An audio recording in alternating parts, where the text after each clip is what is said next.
بسم اللہ الرحمن الرحیم۔ السلام علیکم ورحمۃ اللہ وبرکاتہ۔ ان الحمد للہ نحمده ونستعینه ونستغفره ونعوذ باللہ من شرور انفسنا ومن سیئات اعمالنا، من يهده الله فلا مضل له ومن يضلل فلا هادي له، واشهد ان لا اله الا الله وحده لا شريك له، واشهد ان محمدا عبده ورسوله۔ یا ایها الذین آمنوا اتقوا الله حق تقاته ولا تموتن الا وانتم مسلمون۔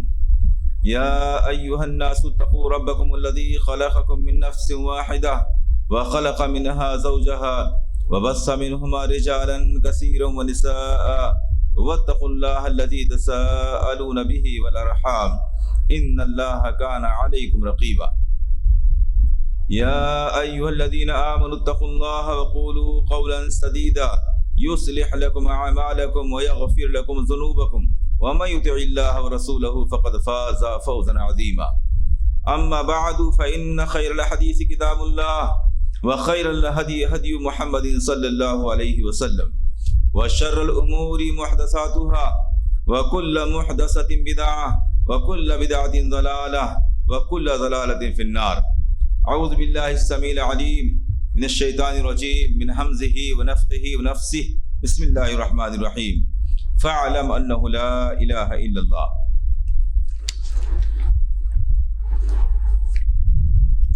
کل آپ حضرات کے سامنے دینی اور شرعی علم کو حاصل کرنے کی فضیلت اور اس کے فوائد پر روشنی ڈالی گئی تھی۔ آج انشاءاللہ العزیز ہم اصل کتاب کی طرف ایک قدم اور آگے بڑھا رہے ہیں۔ دیکھیے، کسی بھی کتاب کو پڑھنے سے پہلے دو باتوں کا جاننا ضروری ہے۔ نمبر ایک، اس کتاب کے مؤلف کے بارے میں، اس کے رائٹر کے بارے میں۔ نمبر دو، اس کتاب کے مادہ اور سبجیکٹ کے بارے میں۔ کتاب کے مؤلف کے بارے میں جاننا اس لیے ضروری ہے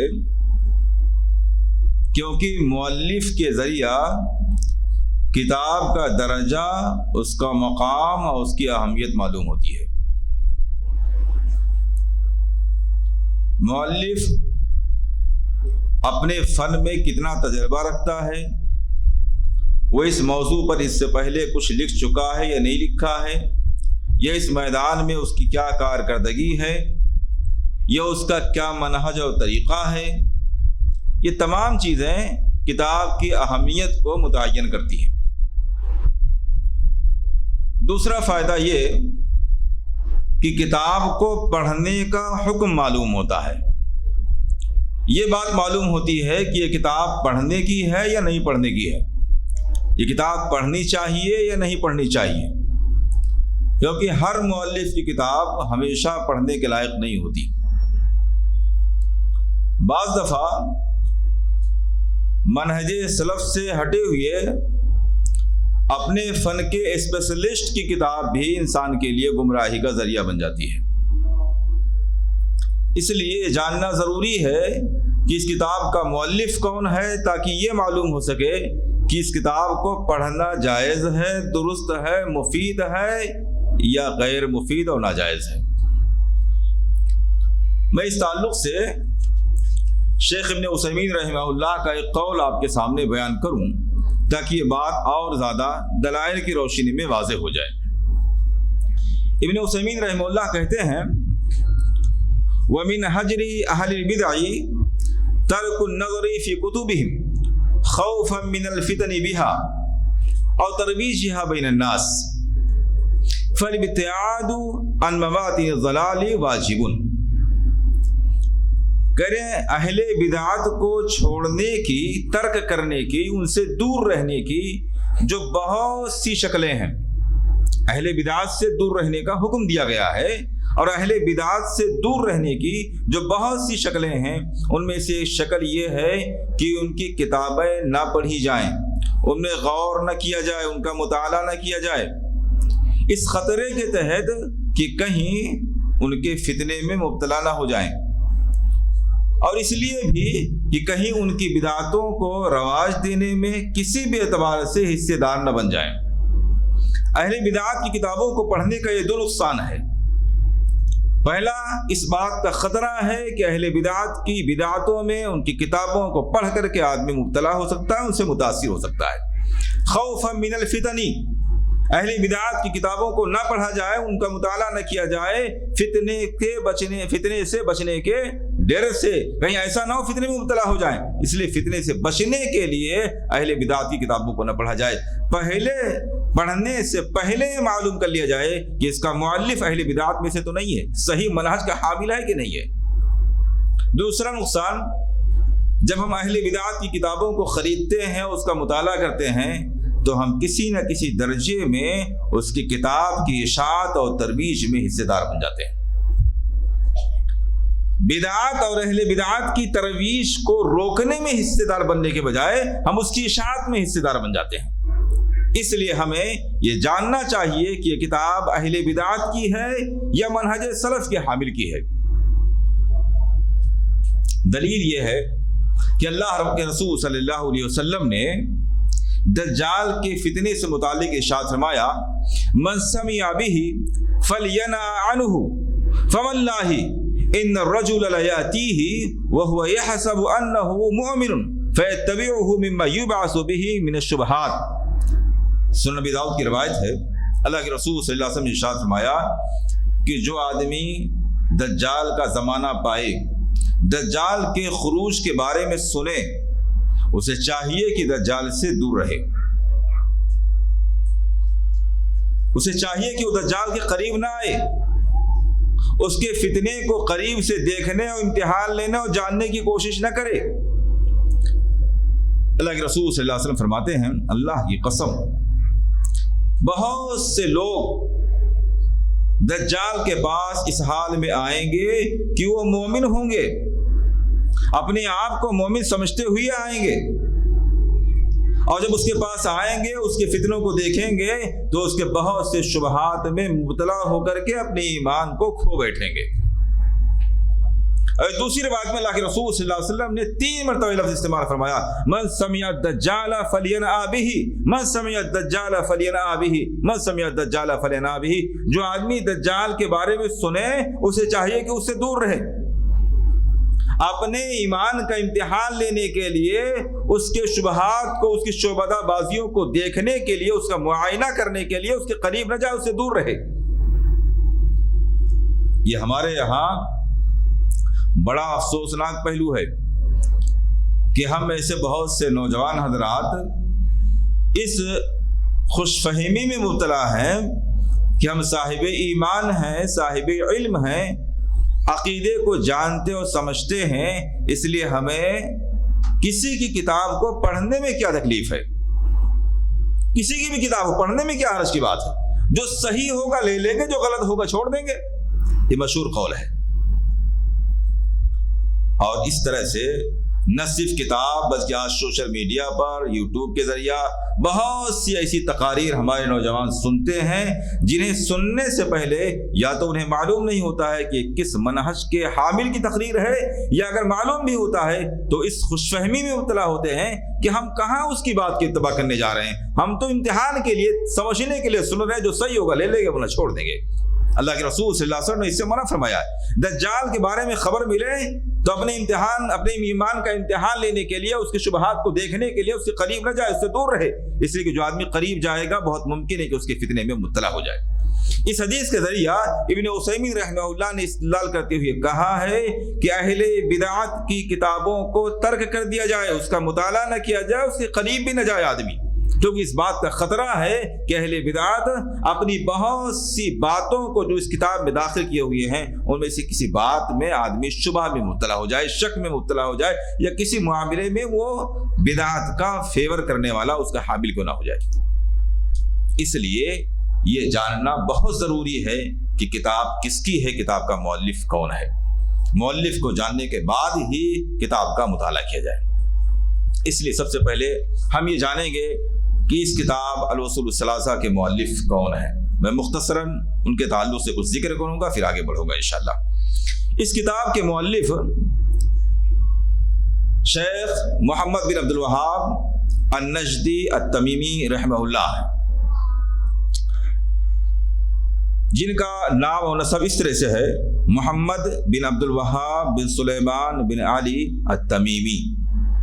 بعض لوگ غلطی سے ان کی طرف جماعت اہل حدیث کی نسبت کرتے ہوئے سلفی حضرات کو وہابی کہتے ہیں، جبکہ ان کا نام عبد الوہاب نہیں، عبد الوہاب ان کے والد کا نام ہے. اول تو سلفیت ان کی طرف منسوب نہیں، دوسری بات اگر بفرض محال منسوب مان بھی لیا جائے تو ان کی طرف نسبت کرتے ہوئے ہمیں وہابی نہ کہہ کر کے محمدی کہنا چاہیے، کیونکہ ان کا نام محمد بن عبد الوہاب ہے. عبد الوہاب ان کے والد کا نام ہے، ان کا نام محمد ہے. یہ قبیلے بنو تمیم سے تعلق رکھتے ہیں، اس لیے تمیمی کہلاتے ہیں. میں قبیلے بنو تمیم کا تذکرہ مخصوص طریقے سے اس لیے کر رہا ہوں کیونکہ قبیلے بنو تمیم کے اہل ایمان سے محبت کرنا ہمارے اسلاف کا، صحابہ کرام کا شیوا ہے. کسی شخص کے بارے میں معلوم ہو جائے کہ قبیلے تمیم کا مومن آدمی ہے تو اس شخص سے محبت کرنا ہمارے اسلاف کی سنت ہے. میں اس تعلق سے صحیح بخاری مسلم کے حوالے سے ایک روایت ذکر کرتا ہوں. ابو ہریرہ رضی اللہ تعالیٰ عنہ کہتے ہیں لا ازال احب بنی تمیم میں سلاسل سمعتہن من رسول اللہ صلی اللہ علیہ وسلم. میں نے اللہ کے رسول صلی اللہ علیہ وسلم سے جب سے 3 باتیں سنی ہیں تبھی سے بنو تمیم سے مستقل محبت کرتا چلا آ رہا ہوں. اللہ کے رسول صلی اللہ علیہ وسلم سے ہم نے بنو تمیم کے بارے میں 3 باتیں سنی اور جب سے سنی تب سے اس قبیلے سے میں محبت کرتا چلا آ رہا ہوں. وہ قبیلے بنو تمیم سے محبت کرنا صحابہ اکرام کا شیوا، ان کی سنت، ان کا طریقہ ہے. اللہ کے رسول صلی اللہ علیہ وسلم کی کون سی 3 باتیں تھیں؟ کہتے ہیں سمعت رسول اللہ صلی اللہ علیہ وسلم یقول ہم اشد امتی علی الدجال. میں نے اللہ کے رسول صلی اللہ علیہ وسلم سے سنا قبیلے بنی تمیم کے لوگ دجال کے لیے سب سے زیادہ سخت ہوں گے، دجال کے لیے سب سے زیادہ نقصان دہ ہوں گے، اور دجال کے فتنے کو کچلنے میں سب سے زیادہ آگے اور پیش رہنے والے لوگوں میں ہوں گے. یہ پہلی بات. معلوم یہ ہوا کہ اگر کسی شخص یا کسی قبیلے کے بارے میں معلوم ہو جائے، کسی جگہ کے رہنے والوں کے بارے میں معلوم ہو جائے کہ اس جگہ کے لوگ بدعات اور خرافات کو کچلنے میں پیش ہیں تو وہ اس بات کے مستحق ہیں کہ ان سے محبت کی جائے. بدعات کو کچلنے والا آدمی بھی اس بات کا مستحق ہے کہ اس سے محبت کی جائے. نہ صرف وہ آدمی بلکہ اس آدمی کا وہ پورا قبیلہ محبت کرنے کے لائق ہے جو قبیلہ اور اس قبیلے کا فرد بدعات کو کچلنے میں پیش ہے. دوسری بات، اللہ کے رسول صلی اللہ علیہ وسلم نے فرمایا جب بنو تمیم کے صدقات، ان کے زکوٰۃ کی رقم اللہ کے رسول صلی اللہ علیہ وسلم کے پاس آئی تو آپ صلی اللہ علیہ وسلم نے فرمایا ہذہ صدقات قومنا، یہ میری قوم کے زکوٰۃ ہیں، میری قوم کے صدقات ہیں. اللہ کے رسول صلی اللہ علیہ وسلم نے بنو تمیم کے بارے میں فرمایا یہ میری قوم کا صدقہ ہے جو آیا ہوا ہے. حالانکہ اللہ کے رسول صلی اللہ علیہ وسلم قبیلے بنو تمیم سے تعلق نہیں رکھتے تھے، لیکن اللہ کے رسول صلی اللہ علیہ وسلم قبیلے بنو تمیم سے اتنی الفت اور محبت اور تعلق رکھتے تھے کہ آپ صلی اللہ علیہ وسلم نے قبیلے بنو تمیم کو اپنی قوم کہا. ہذہ صدقات قومنا، یہ میری قوم کا صدقہ آیا ہوا ہے. اللہ کے رسول صلی اللہ علیہ وسلم نے جس قوم کو اپنی قوم کہا ہو اس قوم کے افراد اس بات کے مستحق ہیں کہ ان سے محبت کی جائے. ابو ہریرہ رضی اللہ عنہ کہتے ہیں اس لیے میں بنو تمیم سے محبت کر رہا ہوں. تیسری بات، ابو ہریرہ رضی اللہ تعالیٰ عنہ کہتے ہیں ایک لونڈی، ایک قیدی عورت حضرت عائشہ رضی اللہ تعالیٰ عنہ کے پاس لائی گئی. حضرت عائشہ رضی اللہ تعالیٰ عنہ کے پاس کسی نے قبیلے بنو تمیم کی ایک لونڈی بھیجی. اللہ کے رسول صلی اللہ علیہ وسلم کو معلوم ہوا تو آپ نے فرمایا اعتقیها فإنها من ولد اسماعیل، عائشہ اس لونڈی کو آزاد کر دو، اسے غلام اور لونڈی بنا کے رکھنا ہمارے لیے زیبا نہیں ہے. انها من ولد اسماعیل، اسماعیل علیہ السلام کی اولاد میں سے ہے. اللہ کے رسول صلی اللہ علیہ وسلم نے قبیلے بنو تمیم کے افراد کو بنو اسماعیل قرار دیا، اسماعیل السلام کی اولاد قرار دیا ہے. اس لیے میں قبیلے بنو تمیم سے محبت کرتا ہوں. چونکہ محمد بن عبد الوہاب التمیمی رحمہ اللہ بھی اسی قبیلے سے تعلق رکھتے ہیں، اس لیے حق بنتا ہے اور اسلاف کی یہ سنت ہے کہ اس قبیلے کے افراد سے اور اس قبیلے کے اس فرد سے خصوصی طور پر محبت کی جائے جس کا بدعات کو کچلنے میں اور توحید کو رواج دینے میں اس کی اشاعت میں بہت بڑا کردار رہا ہے۔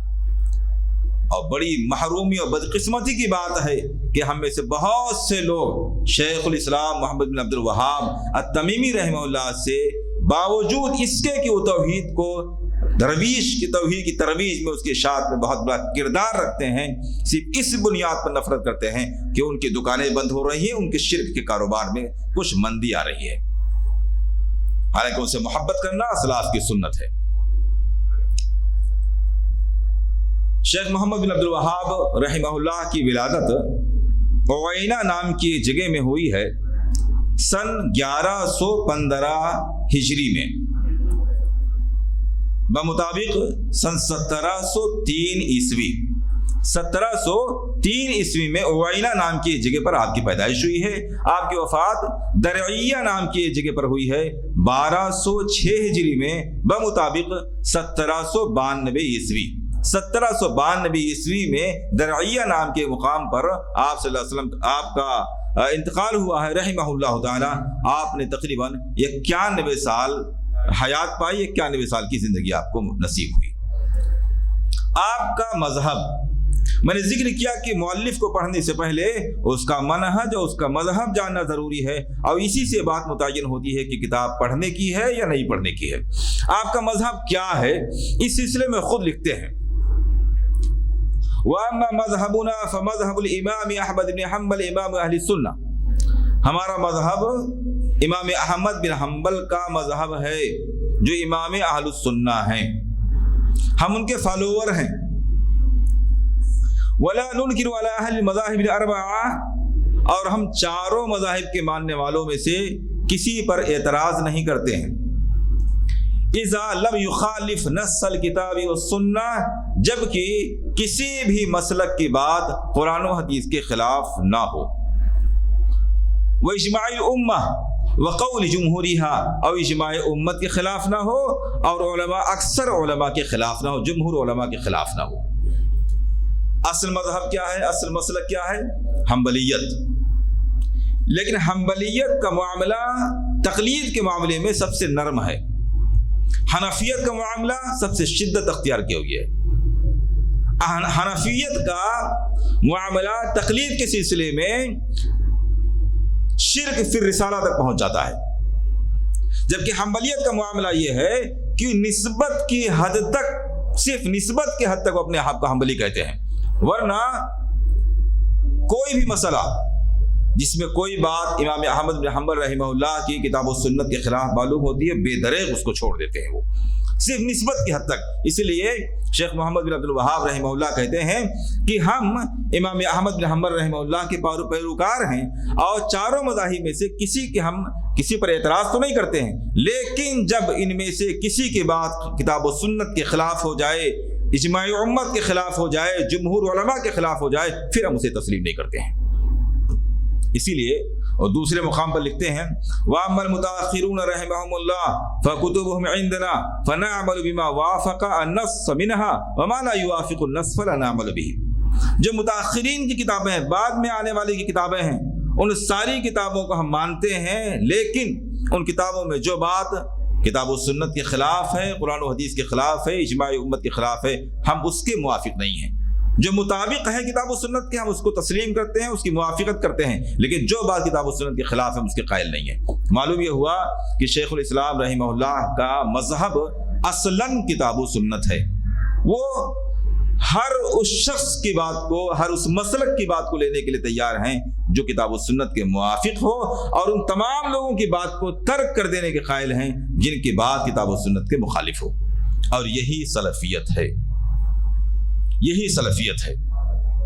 کسی ایک شخص یا کسی ایک امام یا کسی ایک علاقے کی تقلید کرنے کے بجائے، کسی ایک شخص کے پیروی کا پٹا گلے میں ڈالنے کے بجائے کتاب و سنت کی اتباع کا پٹا گلے میں ڈالا جائے، اور جس کی بات بھی کتاب و سنت کے موافق اسے تسلیم کر لیا جائے، جس کی بات موافق نہ اسے ترک کر دیا جائے، یہ ہے سلفیت۔ الحمدللہ شیخ محمد بن عبد الوہاب التمیمی رحمہ اللہ اپنے ان دونوں اقوال کی روشنی میں سلفی المذہب ہیں۔ آپ کی کتابیں، آپ نے بہت سے موضوعات پر بہت سی کتابیں لکھی ہیں، لیکن آپ کا خاص موضوع توحید تھا، اس لیے آپ کی زیادہ تر کتابیں توحید سے متعلق ہیں۔ مشہور کتابوں میں سے کتاب التوحید آپ کی مشہور کتاب ہے، الاصول الثلاثہ وادلتها جسے ہم پڑھنے جا رہے ہیں، کشف الشبہات، القواعد الاربعہ، اصول الایمان، فضل الاسلام، مسائل الجاہلیہ، مختصر زاد المعاد، شروط الاسلام، شروط الصلاۃ وارکانها، کتاب الکبائر۔ اس طریقے سے آپ کی بہت سی کتابیں ہیں، لیکن آپ کا اصل موضوع توحید ہے، اس لیے آپ کی زیادہ تر کتابیں عقیدہ توحید، اصول توحید اور مبادیات توحید سے متعلق ہیں۔ یہ مؤلف کے تعلق سے مختصر ایک تعارف تھا جو آپ کے سامنے بیان کیا گیا۔ میں نے ذکر کیا تھا کہ کسی بھی کتاب کو پڑھنے کے لیے دو باتوں کا جاننا ضروری ہے۔ نمبر ایک، مؤلف کے بارے میں نے مؤلف کے ساتھ تعلق سے آپ کے سامنے بات ذکر کی۔ دوسری چیز، کتاب کے سبجیکٹ کے بارے میں، کتاب کا موضوع کیا ہے یہ جاننا ضروری ہے، تاکہ کتاب کے تعلق سے دلچسپی بنی رہے اور کتاب کا خلاصہ ہمارے ذہن میں رہے، یہ معلوم ہو کس موضوع پر ہم کچھ پڑھ رہے ہیں۔ جو کتاب ہم پڑھنے جا رہے ہیں وہ عقیدہ سے متعلق ہے۔ آپ جانتے ہیں عقیدہ ہمارے دین کے اساس اور بنیاد ہے۔ عقیدہ کسے کہتے ہیں یہ جاننا ضروری ہے۔ سبجیکٹ کے بارے میں جاننے کا مطلب کیا ہے، اس کی مختصر معلومات ہمیں ہونی چاہیے۔ عقیدہ عربی زبان میں عقد الحبل سے بنا ہے، رسی میں گانٹھ لگانا۔ جب کسی چیز کو جوڑ کر کے مضبوطی کے ساتھ کسنا اور باندھے رکھنا مقصود ہوتا ہے تو ہم اس میں گانٹھ لگا دیتے ہیں۔ اسی گانٹھ لگانے سے یہ عقیدہ کا لفظ، عقد سے عقیدہ کا لفظ نکلا ہے۔ معنی یہ ہے کہ کسی بھی چیز میں خوب مضبوطی پیدا کر لینا۔ تو عقیدہ عقد الحبل سے بنا ہے، جس کے معنی ہوتے ہیں رسی میں گانٹھ لگانا۔ اور اسی معنی میں اللہ رب العالمین نے سورہ فلق میں اس لفظ کو استعمال کیا ہے، وَمِن شَرِّ النَّفَّاثَاتِ فِي الْعُقَدِ۔ گرہیں لگا کر کے گروہوں میں، گانٹھ میں پھونک مارنے والیوں کے شر سے میں تیری پناہ چاہتا ہوں۔ وہ عقد کا لفظ جو آیا ہوا ہے یہ اسی عقیدہ کے مادے سے بنا ہوا ہے۔ اسی طرح یہ عقد کا لفظ اور عقیدہ کا لفظ قسم کے معنی میں بھی استعمال ہوتا ہے۔ اللہ رب العالمین سورہ نساء میں ارشاد فرماتا ہے، والذین عقدت ایمانکم، اور تم نے جو قسم پختہ کیا ہے۔ یہاں عقدت کا لفظ اسی عقیدہ کے معنی میں، پختگی کے معنی میں استعمال ہوا ہے۔ ایسے ہی یہ عقیدہ کا لفظ معاہدے کے معنی میں ہوتا ہے، چاہے وہ خرید و فروخت کا معاہدہ ہو یا کسی بھی قسم کا معاہدہ ہو، اس کے لیے بھی عقیدہ کا مادہ استعمال ہوتا ہے۔ اللہ رب العالمین سورہ مائدہ آیت نمبر 1 میں ارشاد فرماتا ہے، یا ایھا الذین آمنوا اوفوا بالعقود، اے اہل ایمان آپس میں کیے ہوئے عہد و پیمان کو پورا کرو۔ چاہے خرید و فروخت کا عہد و پیمان ہے یا کسی بھی قسم کا عہد و پیمان ہے، اس کو پورا کرو۔ اس کے لیے اللہ رب العالمین نے العقود کا لفظ استعمال فرمایا، جو عقیدے کے عقد کے مادے سے بنا ہے۔ یہ ہوئی عربی زبان میں عقیدہ کا معنی ہوا۔ شریعت کی زبان میں عقیدہ کسے کہتے ہیں، اصطلاح میں عقیدہ کسے کہتے ہیں؟ دیکھیں، عقیدے کی دو قسمیں ہیں، عقیدہ فی الدین اور عقیدہ فی غیر الدین۔ دین کے معاملے میں عقیدہ اور غیر دین کے معاملے میں عقیدہ۔ میں نے بتلایا کہ عقیدے کی بنیاد کیا ہے، مضبوطی کے ساتھ کسی چیز کو پکڑے رہنا، کسی چیز کے بارے میں بہت مضبوط خیال قائم کر لینا، ایسا خیال، ایسا نظریہ کہ اس میں کسی بھی اعتبار سے لچک، کمزوری، شک اور ڈاؤٹ نہ ہو۔ لچک، کمزوری، شک اور ڈاؤٹ ہے تو اس کا نام عقیدہ نہیں۔ عقیدہ اس وقت بنے گا جب اس خیال اور نظریے پر پختگی پیدا ہو جائے، یقین پیدا ہو جائے، ڈاؤٹ ختم ہو جائے۔ دین کے بارے میں عقیدے کا مطلب یہ ہے کہ اللہ اور اس کے رسول نے ایمانیات کے تعلق سے، عقیدے کے تعلق سے جتنی بھی باتیں بیان فرمائی ہیں، ان تمام باتوں پر اتنا کامل اور اتنا پختہ یقین ہو کہ اس میں شک کی گنجائش باقی نہ رہ جائے۔ یہ دین کے بارے میں عقیدہ ہے۔ وہ تمام باتیں جو اللہ اس کے رسول صلی اللہ علیہ وسلم نے بیان فرمائی ہیں، ان ساری باتوں پر اتنا پختہ یقین پیدا ہو جائے کہ اس میں ذرہ برابر شک باقی نہ رہے، یہ عقیدہ ہے۔ شک ہو تو عقیدہ نہیں ہے۔ غیر دین میں عقیدہ، غیر دین میں عقیدہ کا مطلب یہ دین کے علاوہ دوسری چیزوں کے بارے میں کسی چیز کا پختہ یقین پیدا کر لینا. دین کے علاوہ دوسری چیزوں کے بارے میں پختہ یقین پیدا کر لینا یہ بھی عقیدہ ہے، مگر یہ دین کے علاوہ غیر دین میں عقیدہ ہے، دنیاوی معاملات میں عقیدہ ہے. مثال کے طور پر ہمارا یہ یقین کہ چھری کے اندر، چاقو کے اندر کاٹنے کی صلاحیت ہے، یہ ایک ایسی بات ہے جس پر ہم میں سے ہر آدمی کو بالکل ایسا مکمل یقین ہے جس میں شک کی کوئی گنجائش نہیں ہے. یہ چھری کے بارے میں ہمارا عقیدہ ہوا. ایسے ہی دنیاوی تمام معاملات کے سلسلے میں جس بات پر ہمیں پختہ یقین قائم ہو جائے وہ عقیدہ کہلائے گا. تو عقیدہ فی الدین، دینی معاملات کے بارے میں پختہ یقین عقیدہ فی الدین ہے. دنیاوی معاملات کے بارے میں جو پختہ یقین ہے اس کا نام ہے عقیدہ فی غیر الدین. عقیدہ کے بہت سے نام ہیں اور ہمارے اسلاف نے ان مختلف ناموں سے عقیدے کے موضوع پر بہت سی کتابیں لکھی ہیں. ان مختلف ناموں کو جاننا ضروری ہے تاکہ ہم ان ناموں کو سن کر کے، پڑھ کر کے یہ سمجھ سکیں کہ یہ کتاب کس موضوع پر ہے. ان میں سے مشہور نام 7 ہیں. نمبر 1 عقیدہ، نمبر 2 السنہ، نمبر 3 اصول الدین، نمبر 4 الفقہ الاکبر، نمبر 5 الشریعہ، نمبر 6 الایمان، نمبر 7 التوحید.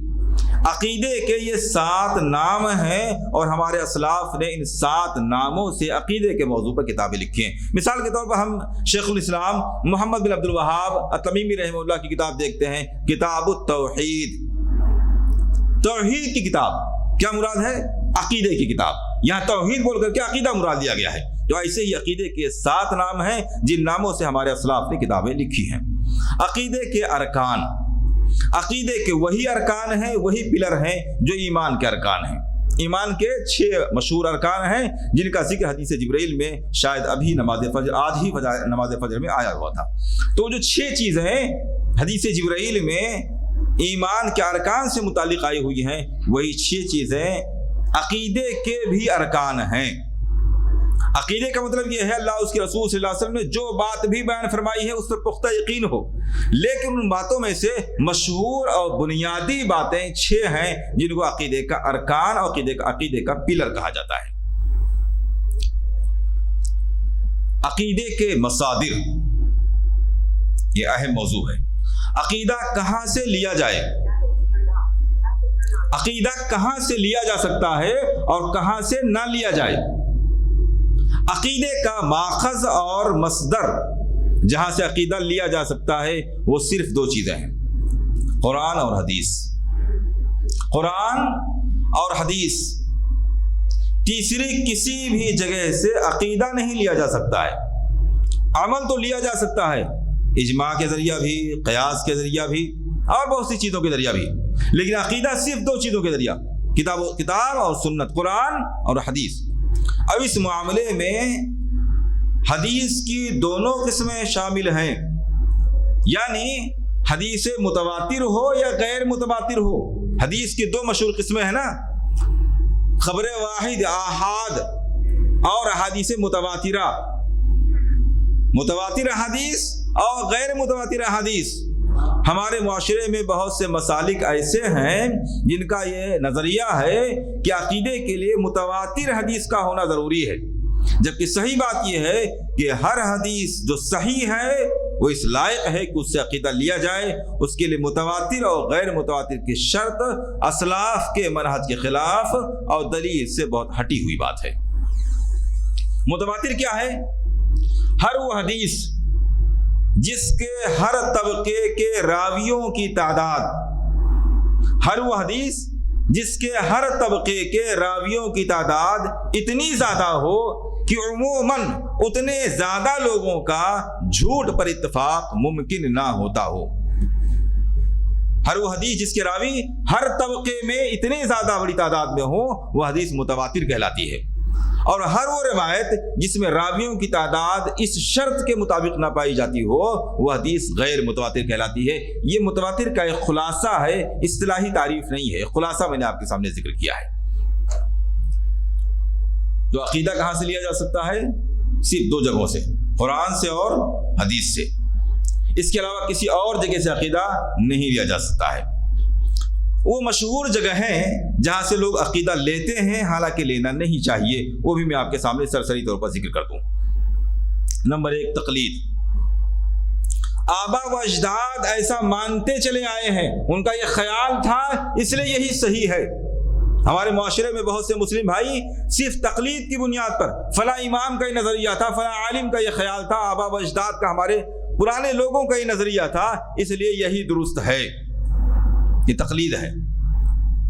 اور تقلید کی بنیاد پر پرانے لوگوں آبا و اجداد کی روش کی بنیاد پر عقیدہ بنانا یہ مشرکین کا شیوہ ہے، اہل ایمان کا یہ شیوہ نہیں ہے کہ وہ پرانے لوگوں کو جو کرتے ہوئے دیکھیں اسی کے پر عقیدہ رکھیں اور اس کو اپنے ایمان کا حصہ بنائیں، بلکہ یہ اہل شرک کا تذکرہ شیوہ ہے۔ اسی لیے اللہ رب العالمین نے قرآن کریم میں مختلف مقام پر اس بات کو ذکر کیا ہے کہ جب مجھ سے کہا جاتا ہے اتبعوا ما انزل اللہ، اللہ رب العالمین نے جو نازل کیا اس کی اتباع کرو، تو کہتے ہیں قالوا بل نتبع ما وجدنا علیہ آبانا، ہم تو بس اس کی پیروی کریں گے جس پر ہم نے اپنے آبا و اجداد کو، باپ دادا کو پایا ہے۔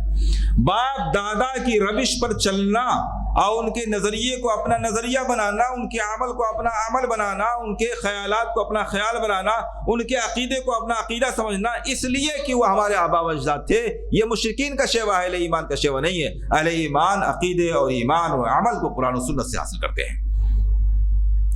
دوسری چیز، قیاس۔ قیاس بھی عقیدے کی بنیاد نہیں ہے، کیونکہ قیاس انسانی کاوش کا نام ہے، اور انسانی کاوشیں شخص سے بالا تر نہیں ہیں اور ایک جیسی بھی نہیں ہیں، ان میں اختلاف ہے، کسی کا قیاس کچھ اور کہتا ہے، کسی کا قیاس کچھ اور کہتا ہے۔ اگر قیاس کی بنیاد پر عقیدہ بنایا جانے لگے تو امت میں جتنے لوگ ہیں اتنے عقیدے بن جائیں گے، اس لیے قیاس عقیدے کی بنیاد نہیں۔ کشف، ہمارے یہاں آپ نے شاید اصطلاح سنی ہوگی، ہمارے یہاں کی اصطلاح صوفیہ حضرات اور صوفیہ سے متاثر حضرات کے یہاں کشف ایک عقیدہ ہے۔ کشف کا مطلب یہ ہے کہ ان کے ذہن میں، ان کے خیال میں کوئی چیز ظاہر ہوئی ہے، ان کے اندر کوئی بات، ان کے دماغ میں کوئی بات آئی ہے، کوئی خیال آیا ہے، کہتے ہیں یہ ظاہر ہوا ہم پر، یہ کشف ہے۔ کشف عقیدے کی بنیاد نہیں، کسی کے خیال میں، کسی کے ذہن پر جو چیز ظاہر ہو وہ ضروری نہیں کہ کتاب و سنت کے مطابق ہو، اللہ اس کے رسول کی طرف سے ہو۔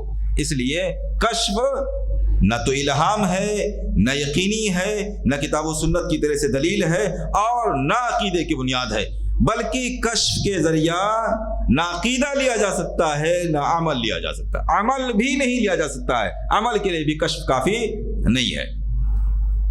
اسی طرح الہام، ہم میں سے بہت سے لوگ یہ کہتے ہیں ہمارے دل میں الہام ہوا ہے، ہمارے علماء پر یہ الہام ہوا ہے، ہمارے بزرگوں پر الہام ہوا ہے کہ آپ صلی اللہ علیہ وسلم عالم الغیب تھے، یا اللہ رب العالمین ایسا ہے۔ الہام بھی عقیدے کی بنیاد نہیں۔ تو کشف، خیالات، الہام، قیاس، تقلید، آدمی کا اپنا طبعی ذوق جو وہ پسند کر رہا ہے، ان تمام چیزوں میں سے کوئی بھی چیز عقیدے کی بنیاد نہیں ہو سکتی ہے۔ عقیدہ ہمیں کہاں سے لینا ہے؟ قرآن سے اور صحیح احادیث سے۔ اس لیے عقیدے و ایمان کی بات جب بھی کوئی شخص کرے، ہمیں دلیل میں صرف دو بات مانگنی ہے، تیسری کوئی بھی بات قابل قبول نہیں ہو سکتی ہے۔ دو بات، قرآن کی کوئی دلیل لے آئیے یا حدیث کی کوئی دلیل لے آئیے، قرآن کی یا صحیح حدیث کی کوئی دلیل ہے تو وہ عقیدہ ہے، وہاں سے عقیدہ لیا جا سکتا ہے۔ اگر ان دونوں جگہوں سے دلیل نہیں مل رہی ہے تو وہ عقیدے کی چیز نہیں بن سکتی ہے، اس پر عقیدے کی بنیاد نہیں رکھی جا سکتی ہے۔ وقت زیادہ ہو رہا ہے، اس تعلق سے باتیں اور بھی آپ کے سامنے رکھی جائیں گی۔ میں زیادہ وقت نہ لے کر کے اللہ رب العالمین سے دعا کرتا ہوں کہ ہمیں کتاب و سنت کو سننے، سمجھنے، اس پر عمل کرنے، اس کی دعوت دینے کی توفیق عنایت فرمائے۔ جو باتیں بیان کی گئی ہیں اس تعلق سے کوئی اشکال، کوئی شبہ حضرات کے دماغ میں ہو یا کوئی سوال ہو تو آپ پیش کر سکتے ہیں۔